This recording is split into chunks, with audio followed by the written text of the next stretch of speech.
भारत के विभिन्न राज्यों से लोग यहाँ मुंबई में आए थे और विभिन्न राज्यों में उसमें मराठा समाज है, अगरी समाज है, कोली समाज है, तेली समाज है, माली समाज है, यादव समाज हैं।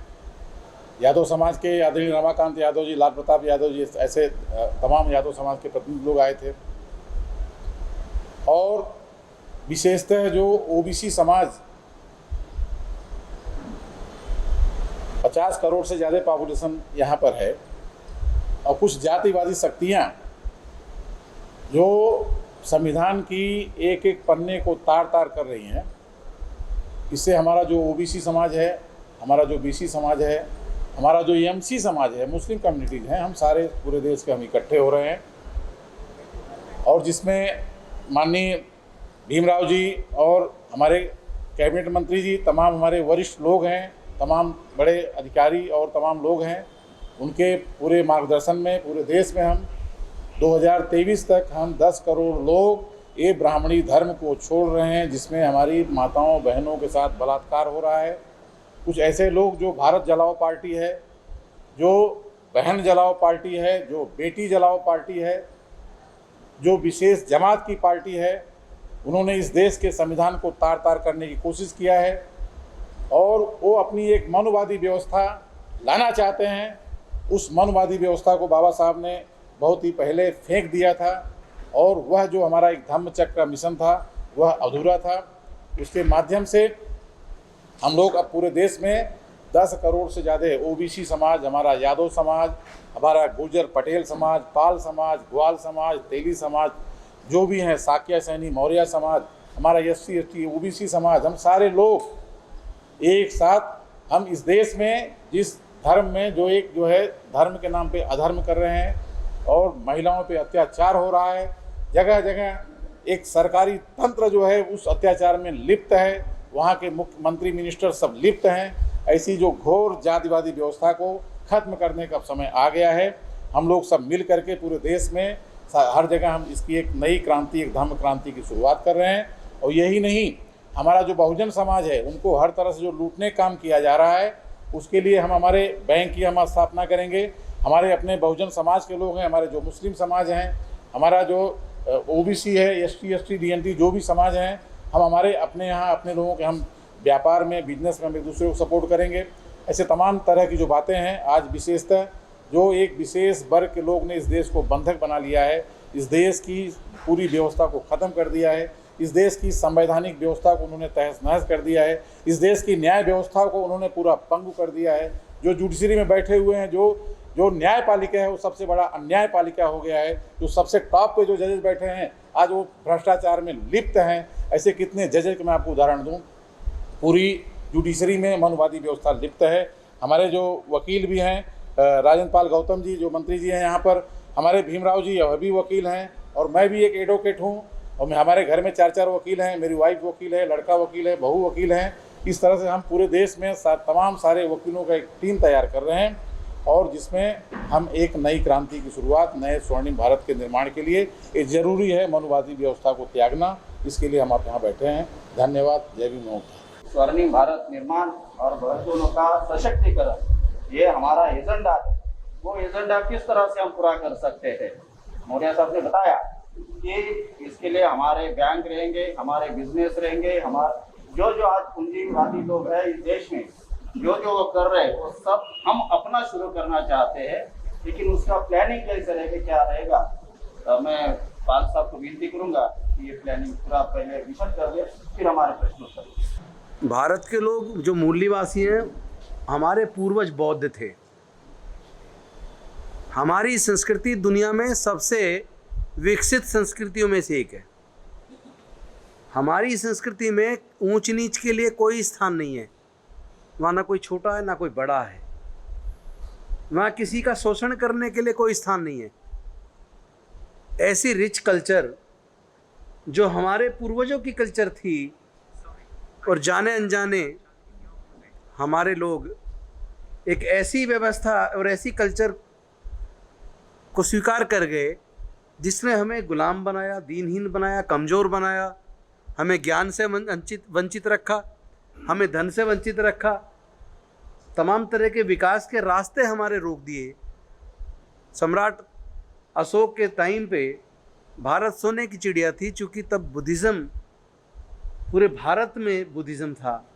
तो आज अपने देश को जाति और धर्म की जो जंजीरें हैं, जिसमें विकास बंध जाता है, गिरफ्तार हो जाता है, जिसमें जाति और धर्म के नाम पे दंगे हैं, जिसमें जाति पूछ के लोगों को मारा जा रहा है, धर्म पूछ के लोगों को मारा जा रहा है, जिसमें माँ बहन बेटियों की इज्जत सुरक्षित नहीं है, ऐसी सड़ी गली व्यवस्था को छोड़कर हम वापस अपनी संस्कृति में, अपने धर्म में, तथागत के धर्म में वापस आने वाले हैं।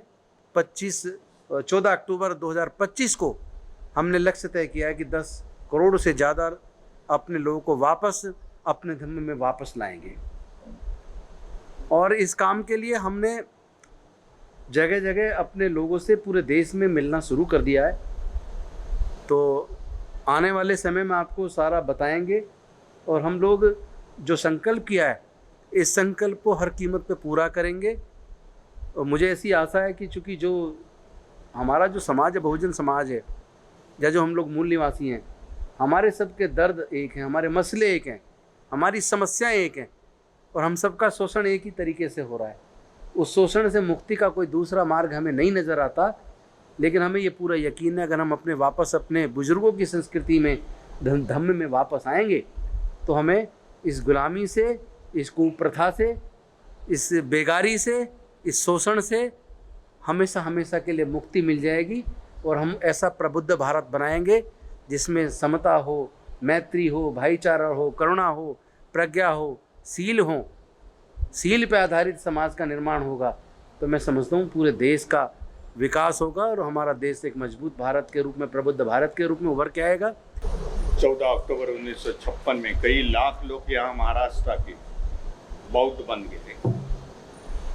आज समय आया है ये बाबा साहब की धम्म क्रांति पूरे देश भर में लिखी जाए। हमारा प्रयास लगातार चालू है। बुद्धिस्ट सोसाइटी ऑफ इंडिया का, बुद्धिस्ट सोसाइटी ऑफ इंडिया 22 राज्यों में कार्यरत है और लोगों को बौद्ध धर्म की ओर हम लोग दीक्षा दे रहे हैं, बौद्ध धर्म की ओर ला रहे हैं। हम किसी की आलोचना नहीं करना चाहते, किसी धर्म पर टीका टिप्पणी नहीं करना चाहते हैं, लेकिन भगवान गौतम बुद्ध का जो समते का मार्ग है, भाईचारा है, करुणा है, वो हम लोगों में बांटने की व्यवस्था कर रहे हैं। बाबा साहब के धम्म क्रांति के बाद, आज 64 सालों के बाद, हमको ये महसूस हुआ है कि जो शेड्यूल कास्ट, शेड्यूल ट्राइब के लोग हैं, दलित हैं, वो बाबा साहब के धम्म क्रांति में आ रहे हैं। पिछले 6 सालों में जो सरकारें आज बैठी हुई है केंद्र में, राज्य में,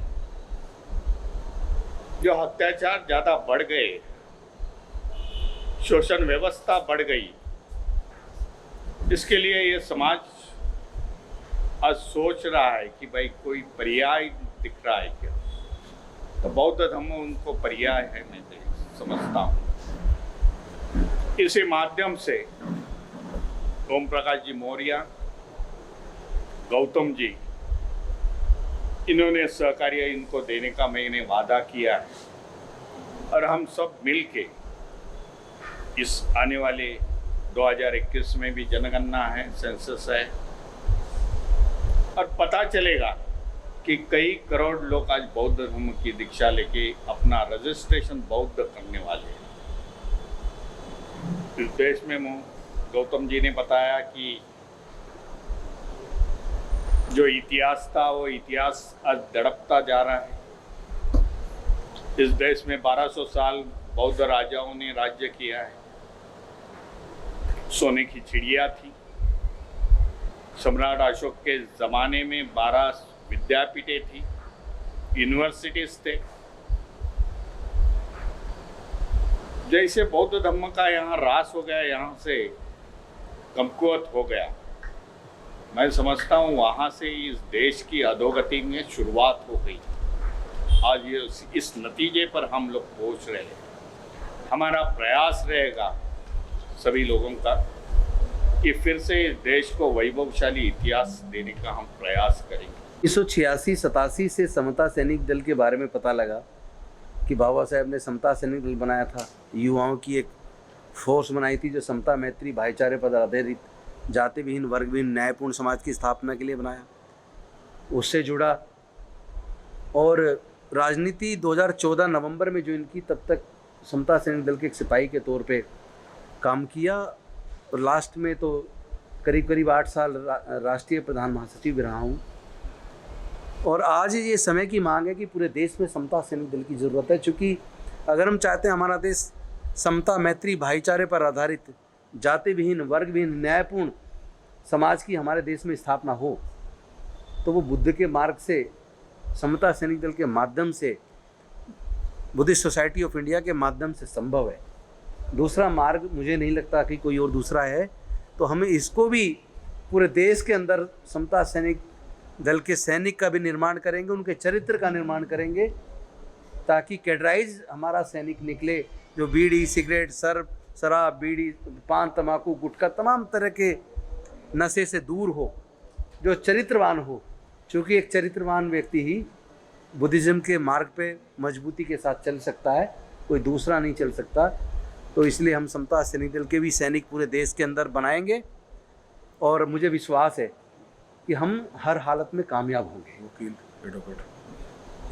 और आने वाले समय में पूरे देश के अंदर वकीलों का ऑर्गेनाइजेशन बनाएंगे, इंजीनियरों का ऑर्गेनाइजेशन बनाएंगे, टीचर्स का ऑर्गेनाइजेशन बनाएंगे, ब्यूरोक्रेट्स का ऑर्गेनाइजेशन बनाएंगे। तमाम तरह के जो हमारे अलग अलग क्षेत्र के लोग हैं, उन सब की ब्रांचेस पूरे देश में हम लोग खड़ी करेंगे। इसमें हम पहले ही काम, मैं आपको बता दूं, शुरू कर चुके हैं हम लोग। तो अब समय आ गया कि अब जो परिस्थितियां हैं वो हमारे मिशन मूवमेंट के हिसाब से बड़ी अनुकूल है और हम निश्चित तौर पे कामयाब होंगे। बुद्ध धम्म नक्कीच घ्यायचं आहे आणि त्या दृष्टीनं मला ते बुद्ध धम्माचं कार्य बहुजन समाजासाठी करायचं आहे।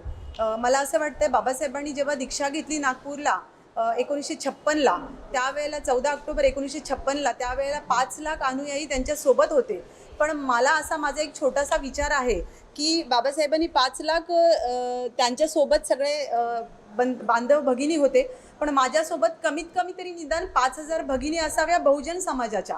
यासाठी मी खूप प्रयत्नशील झालेली आहे आणि कमीत कमी माझ्याकडून तरी मी 5000 जणांना तरी मी तिथे घेऊन यायचं आहे मला। आणि तुम्ही सर्वजण त्या ठिकाणी असणारच आहात की बुद्ध धम्म पालन करायचं आहे, त्याचा स्वीकार करायचा आहे, परंतु तो आचरणात आणणं जास्त महत्त्वाचं आहे। आणि जे गेल्या मी 3 वर्षापासून आचरणात आणलेलं आहे आणि यानंतर सुद्धा बुद्ध धम्मातील लोकांना बुद्ध मला नाही सांगायचे, तर बहुजनांना मला बुद्ध आणि बाबासाहेब सांगायचे आहेत। आणि ते माझं स्वप्न आहे आणि राहिलेलं माझं पूर्ण आयुष्य, ज्याप्रमाणे आदरणीय आमचे हनुमंत उपरे काका, म्हणजे मला तर खरंच माहीत नव्हतं एवढं काय, ह्या 3-4 वर्षापासून तुम्हा सगळ्या मोठ्या लोकांशी माझं बोलणं झालं, भेटीगाठी झाल्या, त्यामुळे मला हे एवढं सगळं समजलं।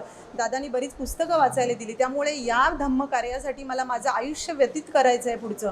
आणि मी यातला माझ्या आयुष्यातला एक एक क्षण मी या धम्मासाठी खर्च करेन। या महापुरुषांची चळवळ, राष्ट्रमातांची चळवळ, आमच्या या शाहिरी जलशाच्या कार्यक्रमात आम्ही अखंड माझ्या श्वासात श्वास असेपर्यंत मला ते माझं कार्य करतच राहायचं आहे। आणि मी तर असंच तथागतांच्या चरणी, भीमरायाच्या, शिवरायाच्या चरणी प्रार्थना करते की जसं विठ्ठल उमबापांना, आदरणीय फार मोठे शाहीर आपल्या महाराष्ट्राचे, त्यांचं जयभीम म्हणूनच नागपूरच्या दीक्षाभूमीवर त्यांनी प्राण सोडला, तर माझाही प्राण असाच या महापुरुषांच्या चळवळीच्या कार्यात असताना, त्या विचारमंचावर असताना, अगदी पोटतिडकी म्हणजे अगदी बेंबीच्या देठापासून ओरडून ह्या महापुरुषांचं कार्य सांगत असतानाच माझ्या तोंडातून जय भीम, जय शिवराय होऊन माझा प्राण तिथेच थांबावा, माझा श्वास तिथे थांबावा, हे माझं मनातलं आणि अगदी स्वप्न आहे। लोकतांत्रिक गणराज्य बनाने के लिए तथा उसके समस्त नागरिकों को सामाजिक, आर्थिक, राजनीतिक न्याय, विचार, अभिव्यक्ति, विश्वास, धर्म, उपासना की स्वतंत्रता, प्रतिष्ठा, अवसर की समता प्राप्त कराने के लिए तथा उन सब में व्यक्ति की गरिमा और राष्ट्र की एकता सुनिश्चित करने वाली बंधुता को बढ़ाने के लिए संकल्प होकर दृढ़ संकल्प होकर इस संविधान सभा में इस संविधान सभा में आज तारीख 26 नवंबर 1949 ईस्वी को 1949 ईस्वी को एतद द्वारा इस संविधान को अंगीकृत अधिनियमित और आत्मार्पित करते हैं जय लोकतंत्र जय संविधान जय भीम। जय भीम। तथागत बुद्ध का जो धर्म है, जो मानवता का धर्म है, बराबरी का धर्म है, समता का धर्म है, जिसमें कोई ऊंच नीच की भावना नहीं है, जो आज पूरे भारत में वातावरण है वो भारत को तोड़ने वाला, भारत को कमज़ोर करने वाला है। जिस तरह माँ बहनों की इज्जत तार तार की जा रही है, जिस तरह जाति और धर्म पूछ के हमारे लोगों को मारा जा रहा है, ये भारत की संस्कृति नहीं हो सकती। तो जो बुद्ध का भारत था, जो सम्राट अशोक के टाइम का भारत था, जब भारत सोने की चिड़िया कहलाती थी, तो एक ऐसा भारत जहाँ समता हो, मैत्री हो, भाईचारा हो और देश के प्रति समर्पण हो, एक ऐसा भारत जहाँ सबके लिए समान अवसर हों, ऐसा भारत बनाने के लिए मुझे लगता है भारत को प्रबुद्ध भारत बनाना पड़ेगा, जहाँ जो बौद्ध धम्म है, जिसमें प्रज्ञा है, करुणा है, शील है और सबको समता है, सबको साथ लेके चलने की जो व्यवस्था है, वो बुद्धिज़्म के अंदर और पूरी दुनिया में जिस तरह औजार हथियारों की होड़ लगी है, उस होड़ में किसी का भला नहीं हो सकता, उसमें तो सर्वनाश है। सर्वनाश से दुनिया को बचाना है, देश को बचाना है, तो बुद्धिज़्म का मार्ग सर्वोत्तम मार्ग है। और उस मार्ग पे आगे बढ़ने के लिए अब पूरे भारत में जो बोल रहे थे हमारे साथी मौर्य जी, 2023 से 2025 तक ये लक्ष्य रखा, उससे पहले उसकी पूरी तैयारी पे काम होगा। हम लोग 10 करोड़ से ज़्यादा लोगों को वापस अपने पूर्वजों के धम्म में वापस लाएंगे और हम उस पर अब निकल चुके हैं। युवकों के लिए हम लोग कई सारी पॉलिसीज़ बना रहे हैं। एक तो एजुकेशन में उनको आगे बढ़ने के अच्छे अवसर मिले, अच्छी एजुकेशन मिले, और अपनी आर्थिक नीतियाँ भी बना रहे हैं ताकि हमारे लोग केवल सरकार के भरोसे पर रह के तरक्की नहीं कर सकते। हमें अपने तरक्की का रास्ता खुद बनाना होगा। हमें अपनी जो संख्या बल है, उस संख्या को, वो संख्या बताती है कि हम देश के सबसे बड़े कंज्यूमर हैं, तो अपनी उस कंज्यूमर पावर को पहचान के अपने आर्थिक शक्ति का निर्माण भी करना है। बहुत सारी बातें जो मैं आपसे इस पे शेयर नहीं करना चाहता, लेकिन हम उस पे काम कर रहे हैं, जहाँ सबके विकास की योजना हो, जहाँ सबको साथ लेके देश को प्रबुद्ध भारत बनाने की दिशा में आगे बढ़ेंगे। निसंदेह महिलाओं, देखिए महिला देश की आधी आबादी, दुनिया की आधी आबादी है, और महिला को साथ लिए बिना ये पूरा नहीं हो सकता। महिलाएं घर चलाती हैं, महिलाएं 3 पीढ़ियों को चलाती हैं। एक व्यक्ति पढ़ता है तो एक व्यक्ति पढ़ता है, मतलब मेल अगर मेंबर पढ़ता है वो अकेला पढ़ता है, लेकिन अगर एक फीमेल पढ़ती है या अपने देश की संस्कृति को, अपने धम्म को अगर एक महिला समझ ले, तो वो अपने आने वाली और पीछे वाली पूरी पीढ़ी को, पूरी जनरेशन को वो बौद्ध में बना सकते हैं। कल्चर जो हमारा इतना रिच कल्चर है, उस कल्चर से अपने लोगों को अवगत कराना है जो लोग भूल चुके हैं। इसी काम में हम लगे हैं।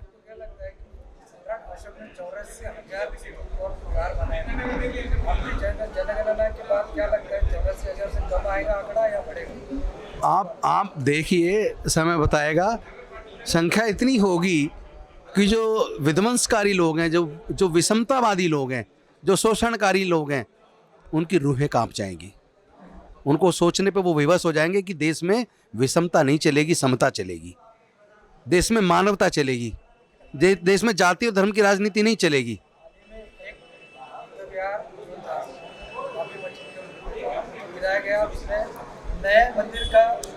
मैं समझता हूँ ये जो अलग अलग तरह की इमारतें हैं, ये कंक्रीट है।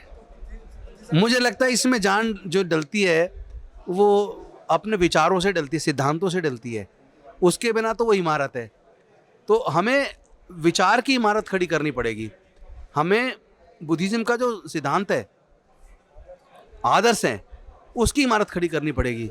उसके बाद हमें किसी की इमारत गिराने की ज़रूरत नहीं है, हमें किसी को छोटा कहने की ज़रूरत नहीं है, हमें किसी के धर्म को बुरा कहने की ज़रूरत नहीं है। अगर हमारी विचारधारा सर्वोत्तम है, सबसे अच्छी है, हितकारी है, कल्याणकारी है, सर्वजन हिताय, सर्वजन हिताय और सर्वजन सुखाय की भावना है, तो मुझे लगता है कि कौन ऐसा व्यक्ति जो हित नहीं चाहता, कौन ऐसा व्यक्ति जो तरक्की नहीं चाहता, कौन ऐसा व्यक्ति है जो मतलब विकास नहीं चाहता या स्वतंत्रता नहीं चाहता। तो मुझे लगता है ये न्याय का रास्ता है, न्याय के रास्ते पे तो हर कोई चलेगा और वो ऐसी दीवारों को जरूर गिराएगा जो दीवारें बाधाएं पैदा करती है। पिछले 2 दिन से कल्याण में जो मिशन बा का कार्यक्रम हुआ, चर्चा हो गई, एक प्लानिंग तैयार हो गया यहाँ कि आगे हमें कैसा चलना है, धर्म नीति लेके। बाबा साहब का धम्म पूरे भारत भर में लेके जाना है। हमारी कोशिश है भारतीय बौद्ध महासभा की, लेकिन धम्म का काम इतना वास्ट है, इतना बड़ा है, एक संस्था नहीं तो अनेक संस्था इसको जुड़नी चाहिए। इस माध्यम से कई राज्यों के प्रतिनिधि कल 2 दिन से कल्याण के बुद्ध भूमि पे हाजिर थे। प्रसन्नता लगी कि जो लोग उसमें पार्टिसिपेट हुए वो समर्पित है धम्म क्रांति के लिए, बाबा साहब के विचार के लिए, बौद्ध धम्म के लिए। भगवान बुद्ध पर उनकी श्रद्धा है और इसी माध्यम से आने वाले समय में हम देश में हमारे बाबा साहब की क्रांति कैसी सक्सेस हो गई 60 साल में वो दिखाने की कोशिश करेंगे। भारतीय बौद्ध महासभा का बताया जाए 2021 का हम लोग ने कैलेंडर छापा है, प्रिंटेड हुआ है। महाराष्ट्र में 1 लाख कैलेंडर हम लोगों के घर घर में देंगे, वाजबी दाम में, कम से कम दाम में देंगे। पूरा कैलेंडर है बाबा साहब की मूवमेंट पर है, उसके चित्र मूवमेंट पर है। बाबा साहब के बारे में, धम्म के बारे में, भगवान बुद्ध के बारे में हर एक दिन के कॉलम में क्या क्या घटनाएं हुई है वो उसमें लिखा है। कैलेंडर से माध्यम से हम लोग जो जनगणना होने वाली है 2021 में जनवरी से लेके मार्च तक, उसमें हम लोग ने लिखा है कि अपना धम्म बौद्ध लिखो। हम दूसरे कॉलम में लिखो हम शेड्यूल कास्ट है, अनुसूचित जाति के है। तीसरे कॉलम में महार है, मांग है, ढोर है, कुछ है, वो उसका सब कास्ट का उल्लेख कर दो। बरिश से कुछ सोशल मीडिया में इसके ऊपर नीचे कुछ बातें हो रही है, लेकिन मैं सोशल मीडिया के माध्यम से, मेरे पत्र बुद्धिस्ट सोसाइटी ऑफ इंडिया के पत्रक के माध्यम से बात रखी है लोगों के सामने। जनगणना ये धम्म की होती है, शेड्यूल कास्ट होना उधर दिखाना बहुत ज़रूरी है, ये कॉन्स्टिट्यूशनल है। शेड्यूल कास्ट के संख्या पर तुम्हारा सामाजिक जो सोशल वेलफेयर मिनिस्ट्री है वो तुम्हारे तय करती है कितना फंड दिया जाए, कौन सी योजना दी जाए, वो उस पर तय होता है। इसके लिए जो गलत अफवाहें जो सोशल मीडिया पर जाती है उसको हम लोग रोक लगाएंगे। इसके लिए हम बुद्धिस्ट सोसाइटी ऑफ इंडिया के जो धम्मयान कैलेंडर है उसके हर पन्ने पर इसकी बाईलाइन है। बहुजनों का सशक्तिकरण करने के अलग अलग तरीके हैं, जैसे उनका आर्थिक प्रबलता ढूंढना, उनको सक्षम करना। इसलिए हमारा कल तय हुआ था कि एक बड़ी बैंक बनाएंगे, हमारे लोगों को व्यापार में सपोर्ट करेंगे, उनको मदद करेंगे, हमारे लोगों को व्यापारी बनाएंगे। तीसरा मुद्दा ये भी है कि हमारे लोग, इस भारत भूमि के ज़्यादा से ज़्यादा लोग खेती करते हैं, किसान लोग हैं, जो देश का एक सबसे बड़ा हिस्सा हमारी जनता जो है भारत की, वो खेती करती है। तो इन 3 चीज़ों को अगर हम सक्षम बनाते हैं तो हमारे बहुजनों को किसी के ऊपर डिपेंड नहीं रहना पड़ेगा। लेकिन ये सब करने के लिए एक मुद्दा ये था कि सरकार से अगर हम इस व्यवस्था से, सरकार व्यवस्था से अगर हमारी हिस्सेदारी लेते हैं तो हमारा आरक्षण भी है जो 52% ओबीसी का आरक्षण है वो हमें नहीं मिल रहा है। लेकिन वो मिलने क्यों नहीं जा रहा है, वो देना नहीं चाहते हैं। यहाँ पे आरक्षण के ऊपर तो कई सालों से गंभीर चर्चा भी हो रही है, लेकिन उतना ही विरोध भी हो रहा है। इस देश में दंगे फसाद तक हो गए हैं। ये क्यों हो रहा है? क्यों ये हो रहा है कि हमारी व्यवस्था में ये मानसिकता नहीं है, वो समता नहीं चाहते हैं। वो क्यों नहीं चाहते हैं कि कुछ गिने चुने लोग 3%, 4%, 5% लोग जो है इस देश की सारी जनता पर हुकूमत करना चाहती है और ये व्यवस्था अपने कब्जे में रहना चाहती है। इसलिए हमारे बहुजनों को वो सक्षम होने से दूर रखते हैं। तो हमने अभी उनका इंतज़ार नहीं करना है। अभी संविधान लागू है और अभी हम लोकतंत्र में हमें सब अधिकार है, वो अधिकार का हम इस्तेमाल करना चाहते हैं। लेकिन हम 2-4 लोग या 2-4% लोग ये सोचते हैं, आम जनता में ये विचार नहीं जा रहा है, संविधान लोगों तक नहीं पहुंच रहा है। और संविधान अगर पहुंच भी रहा है तो समझ में नहीं आ रहा है। हमारे हक के लिए हमारे लोग जागरूक नहीं बन रहे हैं। वो कब बनेंगे? ये संविधान के विचार जिस बुद्ध के विचारों में शामिल है, वो बुद्ध के ही विचार लोगों में फैलाना पड़ेगा। इसीलिए तो बाबा साहब ने चलो बुद्ध की ओर और भारत बौद्धमय करने का संकल्प इसलिए किया था। इसलिए हमारे जो आंदोलन है कि हम अपनी भौतिक जो मांगे हैं, जैसे आरक्षण है, अभी हम जनगणना के लिए चाह रहे कि हमारी जनगणना ओबीसी की जनगणना होनी चाहिए। 2021 में जनगणना आ रही है, लेकिन होगी ये विश्वास नहीं है। क्यों नहीं हो रही है? तो हमें दूसरा क्या इलाज करना पड़ेगा? हमारे लोगों को हम लोग उनके हमारे पैर खींचते हैं, लेकिन हम उनके पैर खींचने चाहिए जो व्यवस्था में बैठे हुए लोग हैं। वो कब बनेगा कि हम सबके विचार एक बनेंगे, और एक सबका विचार एक बनना है तो एक धम्म हमारे देश में होना चाहिए। वो है बौद्ध धम्म, समता का विचार देने वाला और एक दूसरे को मदद बंधुभाव सिखाने वाला, विषमता के खिलाफ यानी कि समता। ये ऐसा बौद्ध धर्म हर यहाँ के नागरिक में अगर फैल जाए तो हम चाहते हैं कि हमें फिर कोई भीख मांगनी नहीं पड़ेगी। इसलिए हम ये दोनों तरह से, एक हमारे भौतिक हेतु साध्य करने के लिए जनगणना करा दो, हमें आरक्षण दे दो, हमारी ये नौकरी भरवा दो, हमारे बच्चों को शिक्षा दे दो, ये सब आंदोलन चल रहे हैं। लेकिन इससे नहीं चलेगा, वो देने वाले नहीं, क्योंकि हजारों सालों से वो हो रहा है, शोषण हो रहा है। और 50 साल हो गए, 60 साल 70 साल हो गए, हमारे यहाँ संविधान लागू है, फिर भी हमें नहीं मिलने वाला। क्यों? कि हमारी विचारधारा वो नहीं है, लेने वाली विचारधारा नहीं है, देने वाली विचारधारा नहीं है। वो हमें विचारधारा हमारे लोगों में फैलानी पड़ेगी। इसलिए चलो बुद्ध की ओर अभियान हम चला रहे हैं। धन्यवाद। जय भीम।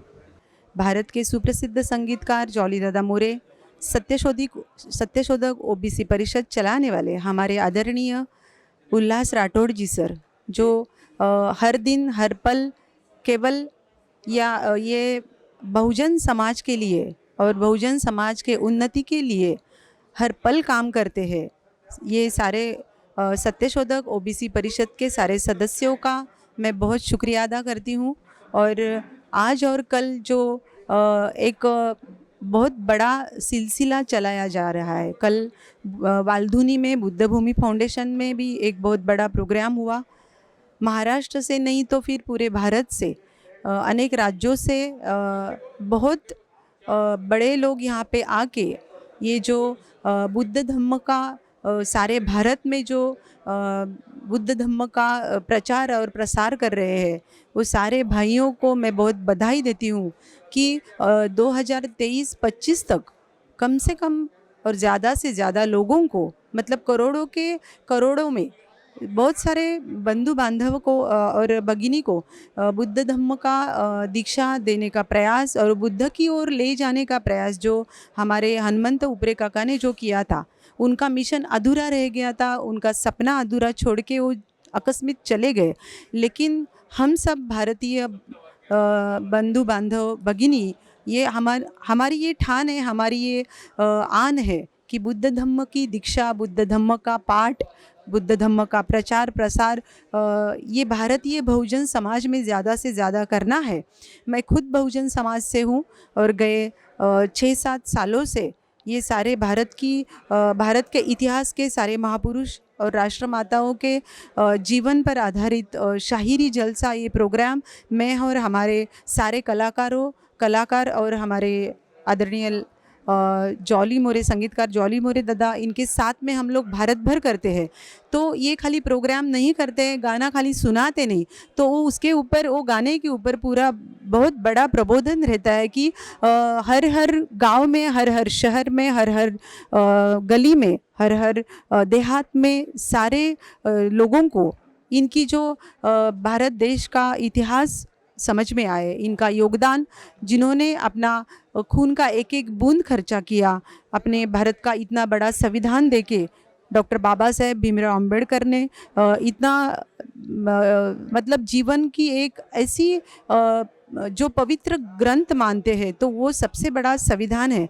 और ये संविधान की माध्यम से कोई एक समाज के लिए नहीं, तो पूरा भारतीय समाज के लिए ये संविधान से जो उन्होंने लिखा, जो सबके लिए लिखा, तो आज वो संविधान देख के, वो पढ़ के अपना देश चलता है। और अपने संविधान का अभ्यास जो पूरे देश में सब लोग करते हैं। इतना बड़ा संविधान डॉक्टर बाबा साहब ने हमारे भारत देश के लिए दिया, तो इतना बड़ा उनका जो ये भारत देश के लिए सम्मान है, उनका जन्म भारत का है। ऐसे बहुत सारे महापुरुष, स्वराज्य संस्थापक, बहुजन प्रतिपालक छत्रपति शिवाजी महाराज को सामने रखकर, उनका स्वराज सामने रखकर, उसके बाद डॉक्टर बाबा साहब अम्बेडकर ने महाकारुण्य तथागत भगवान गौतम, इनका जो बुद्ध धम्म है, न्याय, समता, स्वातंत्र्य, बंधुता, इसको मान के, इसको सामने रख के, नज़र के सामने रख के जो घटना भारत का संविधान लिखा, तो इसमें ज़्यादा से ज़्यादा अगर फ़ायदा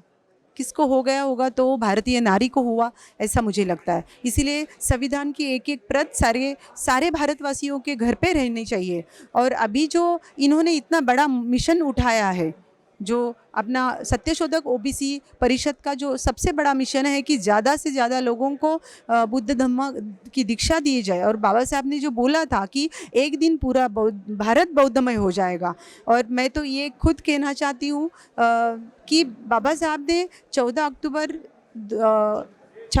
1956 में नागपुर में दीक्षा भूमि में 5 लाख लोगों के साथ बुद्ध धम्म की दीक्षा ली थी। मैं भी 14 अक्टूबर अभी ये गया, लेकिन ये कोरोना की वजह से वो प्रोग्राम नहीं हुआ पाया। लेकिन जब भी वो प्रोग्राम हो जाएगा, बाबा साहब ने 5 लाख लोगों को लेके वो इतना बड़ा काम किया था, तो मैं कम से कम 5000 बहुजन समाज के लोगों को मेरे साथ लेके वहाँ पे बुद्ध धम्म की दीक्षा मैं खुद लेने वाली हूँ। जल्द ही हमारे आदरणीय उल्लास राठौड़ जी सर, आदरणीय भीमराव अंबेडकर जी सर, हमारे आदरणीय तायडे मामा, आदरणीय लोने दादा, आदरणीय गवई सर, इनके पूरी सहयोगता से मुझे वो मेरा जो सपना है वो पूरा करना है, और जल्द से जल्द होगा। मैं आशा करती हूँ कि आपका आशीर्वाद, शुभकामनाएं हमारे सबके साथ है, और ज़्यादा से ज़्यादा ये बुद्ध धम्म का प्रचार प्रसार पूरे भारत में अपने जो भी कुछ जीवन का मेरा प्रयास है वो आगे जाके मैं ये खुद करूँगी, और मेरे साथ बहुत सारे महिलाओं को साथ में लेकर करूँगी। यही मेरी एक सदिच्छा है, मन की आशा है।